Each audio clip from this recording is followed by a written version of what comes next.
I know another big day set, a big stage set here for these 4 to 6-year-old limited class riders.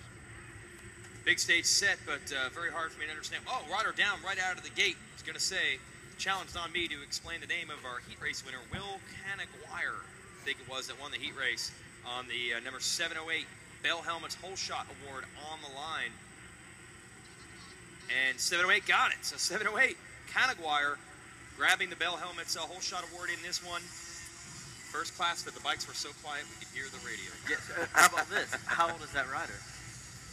Canaguier is 4 years old. 6. Okay. He's a veteran. What is he going to do with $100? Yeah. That's a lot of candy. I know. I hope he's not going out in the downtown scene like most of the riders out here for Daytona Bike Week. At least I hope not. Here comes the big block, the 454. It's 464. Oh, okay. Kyle Bourne. You know what Kyle was, Rodney? Bourne. Well, yes, thank you. Bourne. Rodney and I have worked together enough. I'm picking up on that. Yeah. Remember that we had that Mark A. Guy was his name? And a rider named Mark A. Guy. Yes. I'm like, he certainly was. It was. So, Canaguier in the lead on the 708. The 464 of Kyle Bourne in second. 2 6-year-olds. And both out of second Pennsylvania. down. Second. Oh. 464. Bourne. Bourne's down, Bourne's up. Bourne the boogie. See if he can make it happen. Sorry, Hank Williams Jr. just coming out. It's the beard, I promise you. I know you got your, Rodney's got his bike week beard. Oh, and look at that. He got the whole shot, and he's wearing a Bell helmet.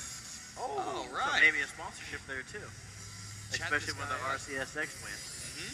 Yeah, he's got something to put on the racing resume now. Yeah. So 6 years old out of Pennsylvania.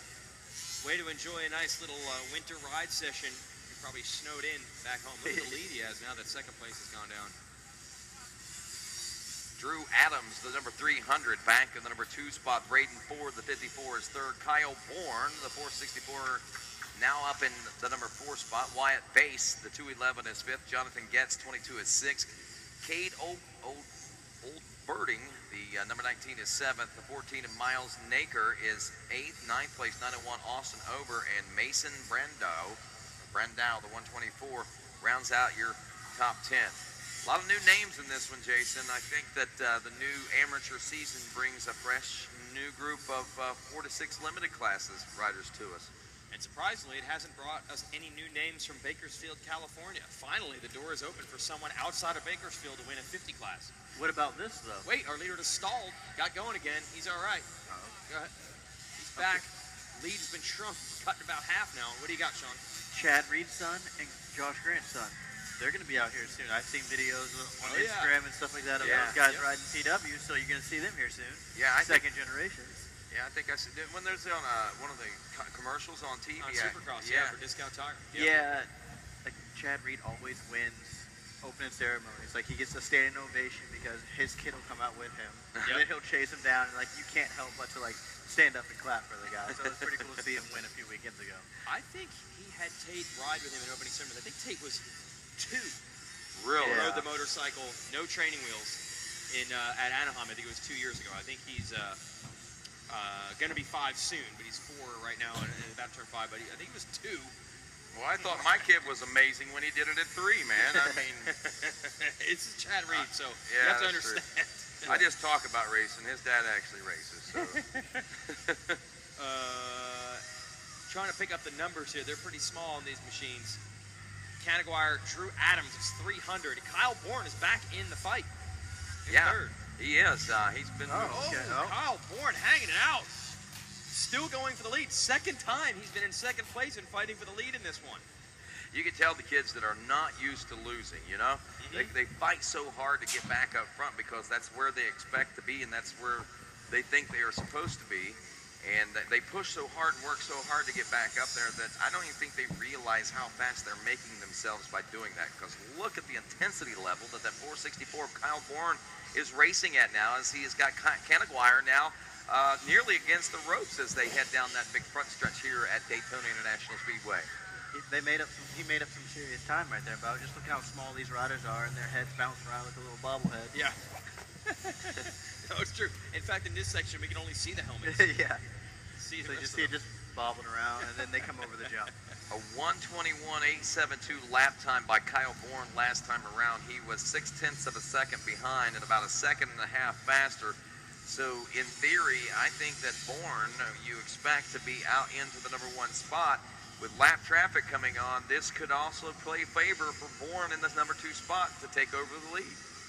Yeah, coming up on some lap riders right now. You know, they may get shuffled. Here's some riders coming out, try to get out of the way and affect the riders some. But we are on lap 3. And how many laps we're doing? Are we doing 6? For these 50cc, yes, 6 laps for the limited 51, 4 to 6. Race 21 on the racetrack right now. Race 22 coming up next. Going to be the Mini Senior 2 with 2-stroke 16 plus. Race 23 after that. And the Bet 35 plus. Race 24. And again, we go all the way to race 35. Our final race of the day will be the Schoolboy 1 12 to 16 class. One of the races we saw. Two-stroke class. Yeah, the 2-stroke class we saw in the LCQs at the early part of today's broadcast. This is a showdown, man. Last lap, Kyle Bourne is jumping huge on some of these things, landing hard. He wants to win so bad, but what a great job by Will Canaguier trying to hold him off. Here they come together. That's your battle for the lead, folks, with a half a lap to go. Man, it's amazing how much these kids love to win. Uh-oh, outside. Yep, let's see who loves to win more. Lap rider. He's going to get a run, try to quad onto this camelback here that's very oh, no, it is single in these jumps. Yeah. 4 to 6. Kyle Bourne, remember, he was down early in this one. Can he rally all the way back to get it? Wow, here we go. Got the last lap push going on. They're side by side. Oh! Push indeed. And Canaguier comes out on top again, I believe. Yeah. Wow. Man, Kyle Bourne ran it in deep. Only room for one motorcycle in that section. Well, here's something interesting. A 1:21.7 was the fastest lap on lap 3 of this class. Canaguier actually turned a 1:21.205, so he's picking up the pace himself over Kyle Bourne. So Bourne pushing him to, well, both riders to new levels, it looks like. And the checkers are out. There we go. Put his fist up. Oh, it kept the streak alive. So we got 16 in a row. Everybody's excited. Is that 16 fist pumps you said? Yes. Even the 4 to 6-year-old class got the memo to fist pump when you win the moto. Canaguier getting some congratulations. I think that's the folks from Bell. They're going to hand him some money. What a run, though, for Kyle Bourne. Don't want to take anything away from him. He ends up third, but he was pushing, and Drew Adams takes advantage. I think that is probably going to be one name that we should probably maybe try to remember for this